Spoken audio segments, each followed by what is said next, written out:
Hey everybody, good evening and welcome into a Monday edition of KC Sports Tonight. I am Mark Poulose, joined by Katie Maher as we break down everything that's going on in the world of the local Kansas City sports scene. Now, Katie, we're going to start with some Travis Kelce, but we also have to talk about, March Madness was crazy this week. And how much basketball were you watching, and what do you think of maybe some of the upsets and all the basketball that we saw? So much basketball. One thing that breaks my heart is that there weren't enough upsets, in my personal opinion. I love to go through my bracket before it's due and pick just with the feelings and with the vibes of like who's going to upset, and I just think that in this new era of college basketball we're just not going to see as many NIL, whatever else. So I wish there were a few more upsets. Had Siena knocked off Duke, I wouldn't have even cared that it would have messed up my bracket until the Elite Eight, because I do have Duke losing to Michigan State in the Elite Eight. But yeah, more upsets would be nice, but as always, like, even the thrilling finishes like Kentucky and Santa Clara, and even just yesterday KU and St. John's, like, Oh, KU fans sorry, didn't need to hear that one. Too dagger. soon. But hey, we're going to talk about that one. Good news, though, for I think a lot of basketball fans. It was, I believe, the most watched first weekend of the tournament ever. So a lot of people watching basketball. Good to see that people are very invested and interested in that. But we got to start with this one. Guess who's back? He's right here in town, putting pen to paper. Maybe the most famous football player on all of planet Earth, going to get married to maybe the biggest pop star, maybe the most famous person on the planet, Mr. Travis Kelce today. Mr. Swift. Yeah, Mr. Swift. Here he is, right here in town. He owns 10 different NFL records. Crazy guy, but maybe more famous because of his wife, our future wife, I should say.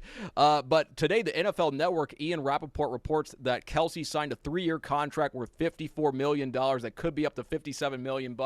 I think some people kind of saw that. They're kind of wondering what is going on. Do we really believe that that's the contract? I don't think I'm going to go out there and say that. We have a great article on our website right here, KCTV5.com, written by Heidi Schmidt, our social media manager. Really says the first year of the deal is worth $12 million with $3 million of incentives. Then the next 2 years, 2027 and 2028, are void years. They're kind of written in the contract to help the Chiefs navigate the salary cap. They have a general manager within the organization that's his entire job is to figure out how the Chiefs can kind of get the most out of their salary cap each year. It seems this is the way they've chosen to do that. So, Katie, Travis Kelce back, we're going to assume, let's just say it's a 1-year situation, and then the Chiefs and Travis will kind of see what goes on after this year. To me, this seems like good news because I know a lot of people worried about the health of Patrick Mahomes, kind of how that's all going to wrinkle into this equation, and it seems like Travis is pretty excited to be coming back for next year. What are your thoughts on this? Yeah, I mean, I all last season was like the biggest believer that was going to be his final season. It just felt like it was going to be it, and then he was going to go right off into the sunset and enjoy married life for like a year, and then become a broadcaster and I don't know, whatever else. But towards the end of the season, it kept feeling like even his last game at Arrowhead Stadium, I was like, oh, he's not going to come back. He's taking moments to take it all in and blah blah blah, and he's high fiving the fans on his way back in. And then his actual last game of the season against the Raiders, I was like, he's probably coming back next year because this doesn't feel like Travis Kelce is playing his final game. He's not acting like he is. And hey, we were right because he said he knew all season, apparently, that he was coming back. He just wanted to keep us on our toes. But yeah, I mean, I can't think of anything more important for the Chiefs than in this kind of rebuild. I don't really know if we can call it a rebuild year, but a little bit. Because obviously there are things to rebuild. They didn't make the playoffs last year, and there are a lot of moving pieces, and there's going to be a lot of youth, with the Trent McDuffie trade and all these draft picks, and it's going to be a young, revamped roster. You need to have some key older guys, sorry to call them old, but older guys in that group that are vocal and that are, most importantly, playing, because Patrick Mahomes might not be playing at least the first few games of the season. ACLs typically take a year to repair, and he hurt his towards the end of the season, so in December. So if he can play in September, obviously great, but they're going to need those veteran voices when the offense is on the field. Travis Kelce is the guy for that. He's such a vocal leader on the team, and as the Chiefs are kind of rebuilding and kind of figuring how things are going to look going forward, I can't think of anyone more important to have than Travis Kelce, who's been there for now 14 years with the team. Yeah, I like how you said. I don't know if necessarily rebuilding, but I think maybe the word that I'm going to use is more like a retooling. Yeah. Because the Chiefs, they the way that the path they were on, they're like, all right, we've gone as far down that road as we can. Maybe we need to kind of maybe step back and take a different exit, get on a different highway and see how this is going to go. But one thing that's kind of been simmering in my mind throughout the offseason was how the Chiefs are going to kind of instill the championship culture, not only in the young players that they're going to have, but in a lot of these new guys that they've brought in. Because, I mean, football, so much of it obviously starts at the quarterback position. We know Patrick Mahomes won't be there in this offseason, or at least he will be with the team, but he probably won't be participating all that much just because he's rehabbing with his knee. I do know when we did talk to Andy Reid, maybe it was about a month ago now, he said that Patrick was rehabbing at I believe 5 or 6 days a week for 8 hours a day. So he's definitely at the facility doing a lot of work. But there needs to be someone out there on the field that's upholding that championship standard, that championship culture, the things that we all need to do to kind of keep things going. And so it seems to me that that Travis Kelce is going to be a very, very big part of that. And him returning, I mean, we obviously seen his leadership on and off the field throughout his entire career, but he's going to be a guy that has been there, has done that to a lot of these new faces. I mean, and kind of show them that championship standard and how they do things here in Kansas City. So I'm kind of intrigued to see how Travis kind of approaches this offseason, because so much of in the previous off seasons, Travis is a leader on the team, but Patrick is the kind of the guy that's like, hey guys, like, this is what we do, this is how we do it, and this is how it's going to be done. He's not going to be there to do that. So I wonder if Travis, who already has a large leadership role in the organization, if he can even take a larger one, because he's going to have to fill that void. And something I thought was kind of interesting and a cool thing that we saw today, we're actually going to show it to you today on KCTV5 News at 6, was when Travis was signing his new contract today. General Manager Brett Veach was like, hey, there's someone here on the phone for you, and it was Patrick Mahomes, and they had a little bit of a conversation. So Katie, he called him Patricio. Just, I mean, boy, those guys are just the best. But when you see that, like, Patrick was like, hey, I want to have a little FaceTime with Travis, like, when he does that, Katie, how cool of a moment do you think that is? It's adorable. They're besties. I almost feel like they know that the cameras are on, because, I don't know, I felt like the way they were talking felt a little bit like, have these guys spoken in the last 2 months? Yeah, I agree. So I think it did feel a little bit like they both knew the cameras were on, so they maybe weren't acting like, you know, as hey, we work on camera. We'll ham it up for the camera sometimes. Exactly. So I think, because I mean, when Travis was like, "Oh, I hope the rehab's going good," I'm like, when was the last time you guys talked? Yeah. Hey, well, they're both busy guys. You never know. But it's adorable. They're best friends. We love to see them together. We're waiting for more. You know, I feel like a year ago we were seeing them out with like Taylor and Brittany, and they're at the tennis matches and all that stuff. I want to see more of that.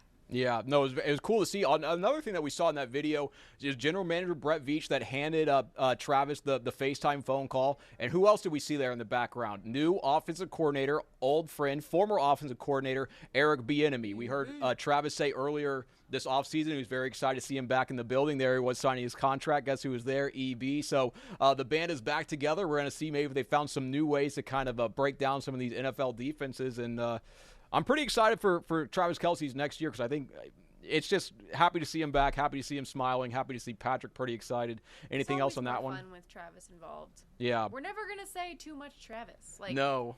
He makes it fun.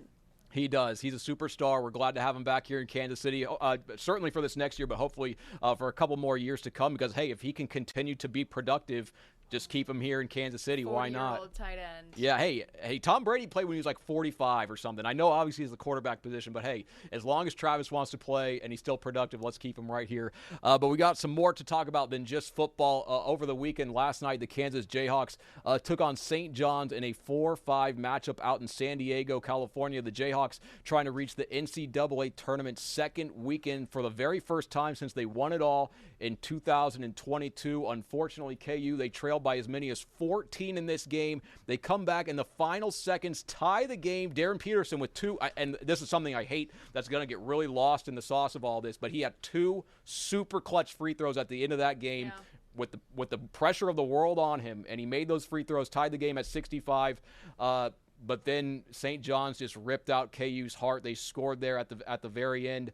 Katie, Tough way for the Jayhawks to go out. Even tougher after some of the comments that Bill Self made after the game, maybe talking about his health and how he's going to kind of reassess this. So I guess my question here is a little bit twofold. What do you think was harder for KU fans? The way they lost, or maybe the fact that a Hall of Fame head coach, two-time national champion, one of the best coaches to ever do it, after the game says he's not really sure about his coaching future?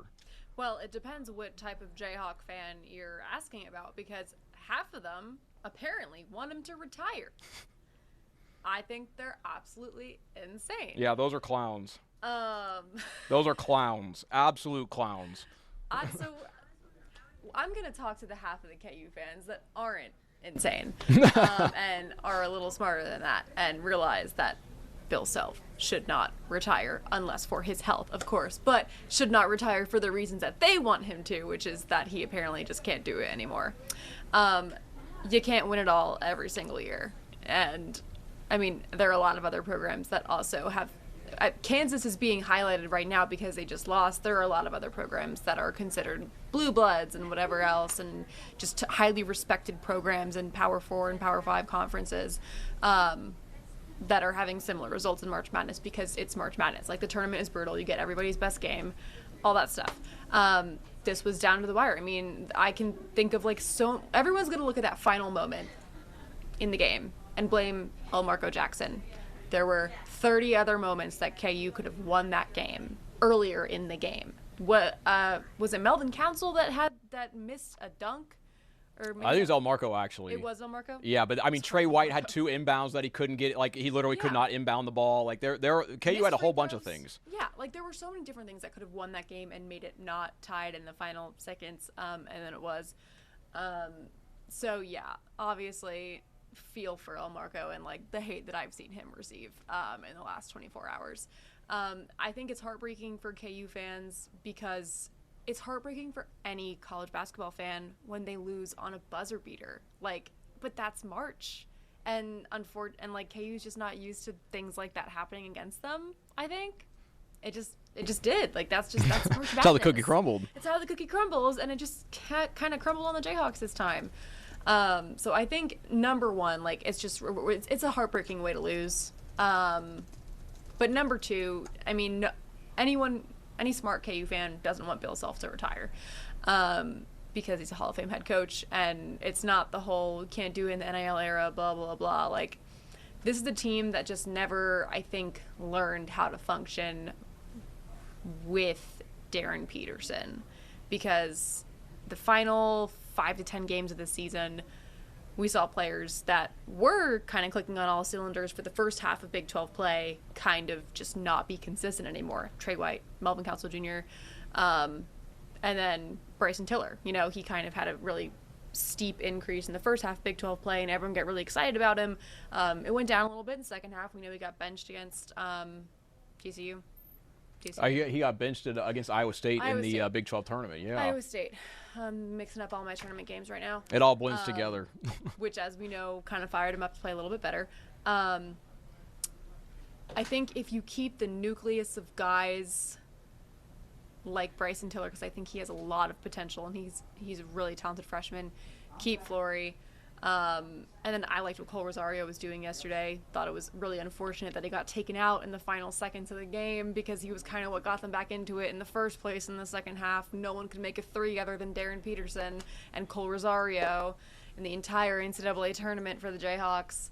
But when it comes to the Bill Self retirement thing, I mean, it's his health. He's got to do what's good for him. He's had health scares in the past few years. He had one this season where he went to the hospital during a practice and then couldn't travel with the team to Colorado. It's a valid thing to be concerned about, and he said he's gonna take time to talk with his family about it. There's been a viral clip all over Twitter that I've ranted about to you, and this is like just kind of what happens when it's March Madness, and national reporters and reporters from across the country are covering these teams for the first time literally all season, because I promise you the reporter who asked this question was not from the state of Kansas, asking Bill Self if the buzzer beater would be a brutal way to go out on. Like, do you really want to go out that way?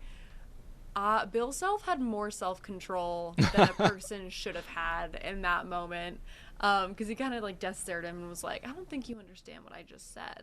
We were talking about this earlier. Shout out to Bill Self for taking the high road. Shout out to Bill Self. There's a bunch of college basketball coaches that certainly would not have taken the high road. We've seen some of these college basketball coaches snap at reporters. I can think of maybe UCLA's Mick Cronin has maybe said some things that, we saw Kevin Willard throw his entire unbelievable what he said. And then Kevin Willard threw his entire staff under the bus on national TV. Some of these college basketball coaches, it's kind of unbelievable how they act, but it's what a situation that was last night for KU fans. You get your heart ripped out by St. John's, and then 20 minutes later, your Hall of Fame head coach, two-time national champion, goes on in front of the microphone and says that he's not sure if he's going to coach again next year. But this is a real situation to monitor for KU fans and also for the University of Kansas. I think it was 2 off seasons ago. He had 2 stints put in his heart. Obviously this has been an issue with the Big 12 tournament a couple years ago when Norm Roberts had to step in and be the head coach for the Jayhawks and the NCAA tournament. This is a situation that has been kind of festering for a couple years. We saw Coach. We've talked about this. It looked like he lost a bunch of weight coming into this year. We assume, not that we're doctors or anything, but we assume maybe that had to do with trying to have better health, better for his heart. And then he couldn't go to Colorado this year because he had to leave practice and go to the hospital. I think if you're Bill Self's family, you have to sit there and say, hey, obviously we love you. We know you're a great head coach. We know that this is how you provide not only for our family, but for generations to come with the amount of money that he's made and the success that he's had. But it's just you'd probably rather have your dad than to have and your granddad. Yeah, and all that other than finances. There's things that money can't buy, and a father, a grandfather, a husband. That's one of those things, and so you really hope that obviously that he can continue to be healthy. And then I think from the University of Kansas' standpoint, I think this is a tough question that maybe Travis Goff is going to have to internally ask, and also with the university president, because you can't have a situation where Bill Self has a health episode on a sideline during a game. It's the University of Kansas. Almost all their games are on national TV. You can't have Bill Self have that situation. So hopefully, obviously he's been able to coach and that nothing has happened on the court. That was one of the questions that he was asked last night. But I think if you're a KU fan, yesterday was tough for multiple reasons. A buzzer-beating loss, and then obviously now, if Bill Self does have to walk away from the game, or maybe his family wants him to walk away from the game, not saying that he will, who do you get to take over? It's kind of a tough situation. We were talking about this, I think, last week. In the history of the University of Kansas, they've had 8 head basketball coaches all time, and one of those, I believe, was just Larry Brown for 4 years. So for all the rest of time, it was, KU, every single time they picked a guy, they've pretty much hit a home run, and Bill Self is going to be a very, very tough act to follow. But hopefully he can get his health in order and everything's all good. I wouldn't want to be Travis Goff right now. Yeah. And Travis Goff, great relationship. Hey, Travis, if you're watching this. I just think he has this is the highest pressure situation he'll be in his time as athletic director at KU, because Lance Leipold obviously was a good hire to rebuild the football program and all that stuff, and but football at KU was so irrelevant at that time that if Lance was a fail, then Travis's job would have been fine, wouldn't have been on the hot seat really. And he's hired other home run coaches like Dan Fitzgerald and Nate Lee for soccer, and volleyball coach doing a great job. Travis Goff has had so many home run hires already as athletic director, but this is the one that's going to define his time as AD, because this is KU basketball, and there's only been 8 in program history. Finding number 9,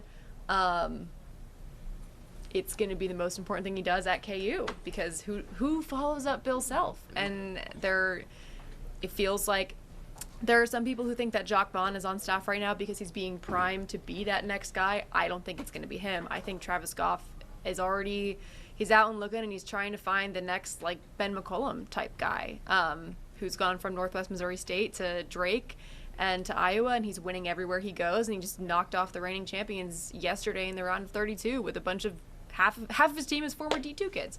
Yeah, the star from Liberty. Yeah, I think Travis Goff is trying to find that type of next guy, because I think that's who fills Bill Self's shoes. No, I think that's great perspective, because you think about the things that Travis Goff has done at the University of Kansas. I think for the new era of college athletics, this is a guy that's really kind of he's really made all the right moves that he can so far. But I mean, none of those right moves, like he's helped get NIL better, he's helped with all these other programs, helped hire all these guys.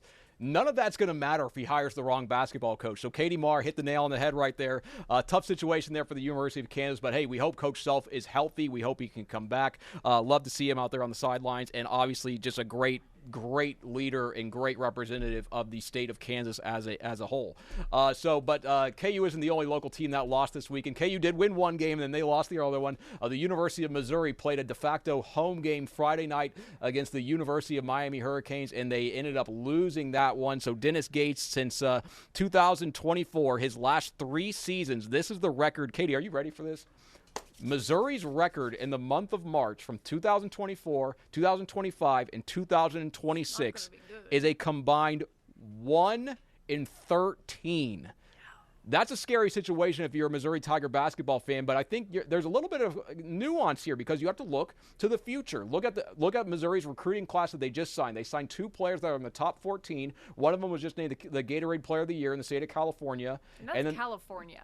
A lot of good basketball players. A lot of good basketball players there. And then the third kid that they signed is ranked number 92 in the country. So it seems like he's Dennis Gates.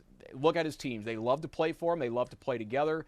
But it seems they kind of flop in March, but he's got really, really good kids coming in here. What do you think of the state of the Missouri basketball program? Because you see kind of this promise, you see these recruits, and then you see the flops in March. Like this year they lost in St. Louis. Last year they lost in Wichita. Both could be considered home games for Missouri, drivable for their fan base. What do you think?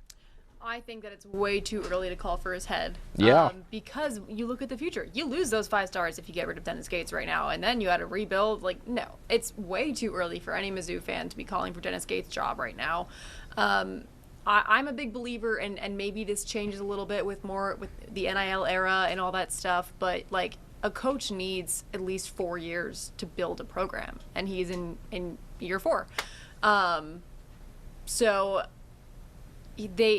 Mizzou had so much success this year, it just wasn't consistent enough.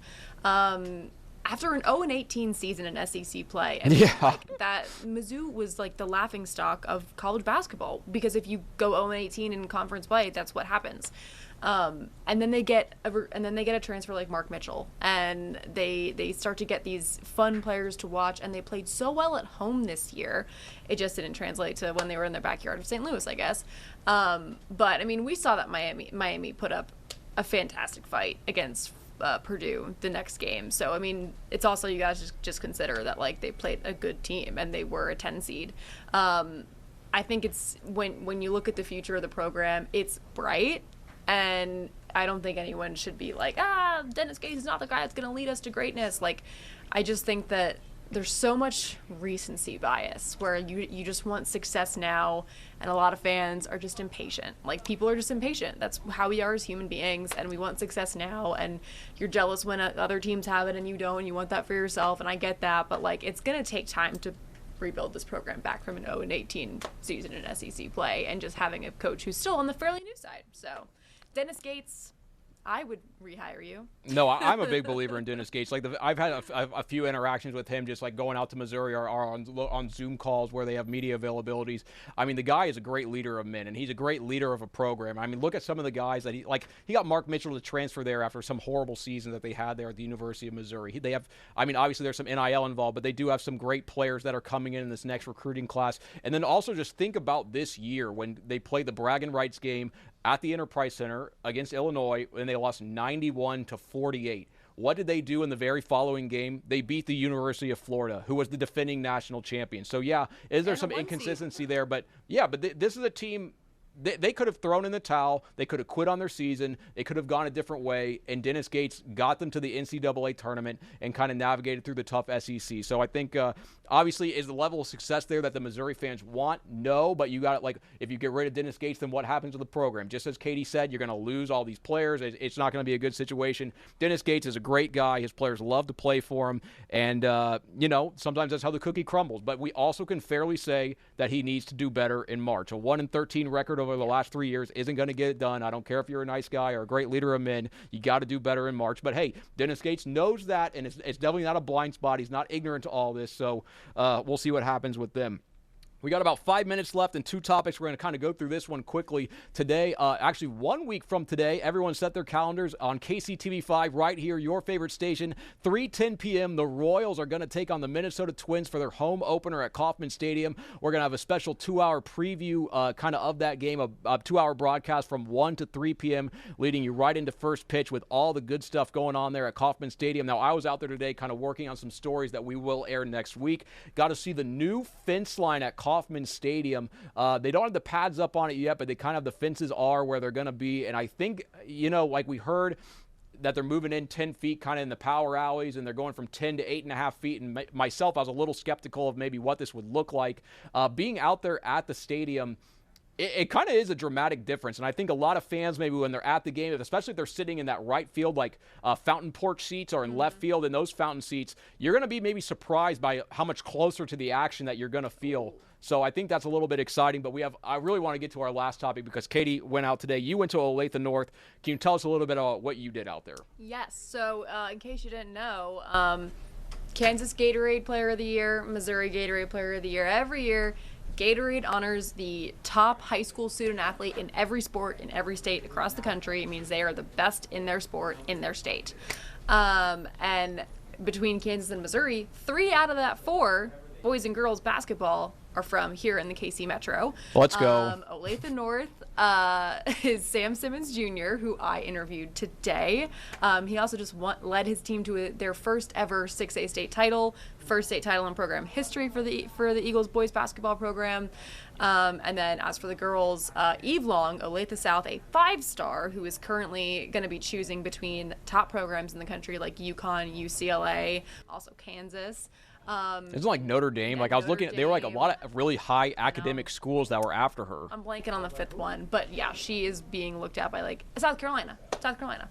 And then on the Missouri side, 2-time Missouri Gatorade Player of the Year, Addison Bajorn, who is a senior, and she's going to Texas after this year, one of the top programs in the country as well. So ballers all around. But today, we've done stories on Addison and Eve in the past. They are awesome girls.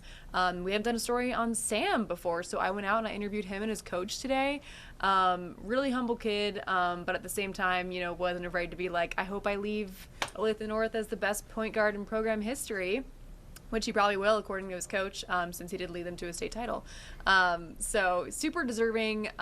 He was a key piece for that team in winning state this year. So cool to meet him and his coach, and they're all just really proud of him. And the overall resounding thing is that he's also a good human off the basketball court, which is what you always like to see from these kids. And he's going to go play at Richmond at the next level. Yeah, the Richmond Spiders. That's definitely something you want to hear. We talk about this during football season. I think we should talk about it more during basketball season. Like, a lot of these guys that we see playing in March Madness, and there are even some players that go to the NBA, like they're from right here in Kansas City. And before they become those superstars, like we can just go and find them in their high school gym, see them play. And I think all 3 of these players, Addison Bajorn, Eve Long, Sam Simmons, they're right in our neck of the woods. It's not very far for anyone. If you live in the KC Metro, go out and support these athletes while they're still at the high school level. Because I promise you, like I saw Sam Simmons and Addison Bajorn both play this year. When you go to the gym and they're playing in there, it's worth the price of admission. Like, these are really, really good players.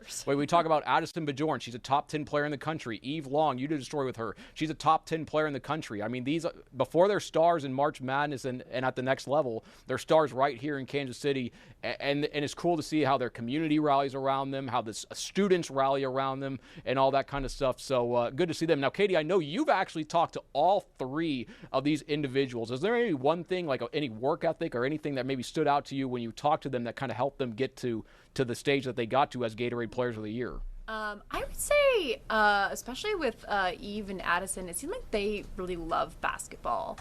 And then for Sam today, because it's kind of more fresh in my memory, I would say that he really is a classic quarterback of his team, as a true point guard should be.